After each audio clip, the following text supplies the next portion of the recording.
This video shows some examples of using the auto.arima function in the forecast package to generate forecasts, point forecasts and interval forecasts that allow for trend and seasonality.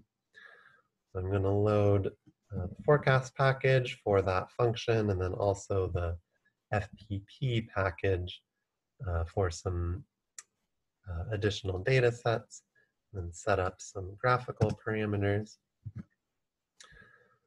So what we can do is run this auto.arima function, and what it was designed for, as you might guess from the word auto, is to just try to automatically find the best forecasting model. So it'll sort of look at the trend and look at the possible seasonality and some other things and just try to pick the best model for you. So it's very simple to use. You just need to tell it the data set or the time series you want to generate forecasts for, and it will do all the work. So we can run that and save the output from that. And then if we actually want to look at a plot of the forecast over here, we can use the forecast function with what we've saved, and then this H tells it how many periods ahead we want to look. So if you recall, this air passengers data is monthly, so 48 means 48 months or 4 years. And here I should note he took the log of the data so that when it sort of does additive seasonality, that'll effectively be multiplicative because it's in logs. So if we plot the output here, it's very nice. It first shows you the observed data, and then it shows you here the line, the solid blue line in the middle is all the point forecasts. So that's our best guess of, say at any given point in the future. So this is assuming we're back here in 1961 thinking about the future. If we're at this point, this blue line is our best guess of how many air passengers, well, this is in logs. So you can take an exponential function to transform it back, but that's our point forecast, our best guess value. And then you'll see around that are these gray bands. So there's a dark gray band, and that is the 80% interval forecast or forecast interval. That says if we look at some particular month in the future, we think there's, or with 80% probability, if the forecast interval works as it claims, there should be an 80% probability that that interval will contain the true value. And then the additional little light gray around the dark gray extends it to be a 95% forecast interval. So if you just want a higher probability, obviously you need a wider interval. And so there's some interesting things we can see. It's always nice to sanity check your forecast just to make sure they seem reasonable. So here with the air passenger data, remember there is a clear upward trend. There is also this clear seasonality, and the forecast here seems to capture both of those elements. So it continues to be trending upward. It continues to be peaking every year in the summer. We can also look at the intervals. We'll note that if we look just 1 month in the future, the interval here is relatively short. So we do have some uncertainty, of course, but not too much. Whereas if we look, say, 4 years in the future, 48 periods out, those intervals are much, much wider. And so that makes sense, right? The farther into the future, the less certainty we have, because more things can change.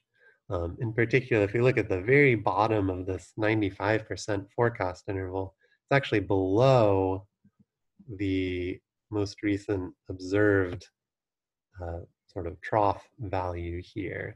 So we're saying, well, 4 years in the future, it could possibly actually be lower, even though we had observed this upward trend. So our best guess, the point forecast, is that this upward trend will continue, but 4 years in the future, we're not particularly sure. It might actually go down. Alternatively, the interval goes all the way up here too. We say, well, there might actually be even higher than our best guess. So you could do the same thing with that CO2 data. Of course, there are many other considerations, as you probably are aware of when thinking about, future carbon dioxide concentration in the atmosphere. It might not be a great assumption to assume that, you know, historical data can give us a good forecast of what is to come in the future. If different policies in different countries change and things like that, then even if we are able to estimate a model that fits the recent data very, very well, uh, it might not do a good job forecasting. But you can always run it. As mentioned in the textbook, there's also big discussions about, is there a deterministic trend or a stochastic trend? And so things like that, the auto.arima function does its best to try to run statistical tests and functions to make a reasonable guess about that. But, um, it only does what it can. So you can still run it and see it at least passes a sanity check, right? It looks reasonable, still getting more and more uncertainty the farther out in time we go, but it picks up this up and down seasonality and this general upward trend. We could also do this US monthly electricity, where if you remember, there was that peak in the summer, so the seasonality was important. And we can see here that forecast includes the seasonality. It's a little harder to see since there's a lot of data crammed together horizontally. You could also look at the Australian beer production. Again, these are all taking logs so that we have a multiplicative seasonality. So here again, the forecast picks up on the seasonality. You can also see the forecast is just that it'll sort of stay at the same level. So it doesn't think it'll trend down or trend up. But if we look at the forecast intervals, it does allow for that possibility that it's going down when we take into account our uncertainty. So again, our best guess is that it'll remain sort of flat, but doing the seasonal ups and downs. But when we take into account uncertainty, we allow for it might start going up or it might start going down, but we don't think it'll go down or up by sort of more than the edges of these intervals. Finally, here's the series that we thought maybe was stationary. That was here's the percentage values on the vertical axis for US personal disposable income.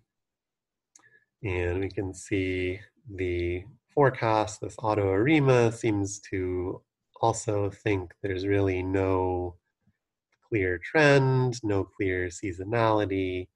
And so its best guess is that we'll just guess the same sort of average value for every period going into the future.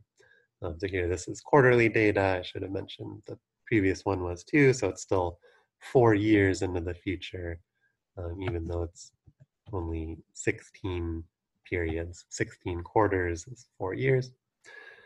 And so it just guesses that same value at all points in the future. But as we can see from the forecast intervals, that's not the same thing as saying we think the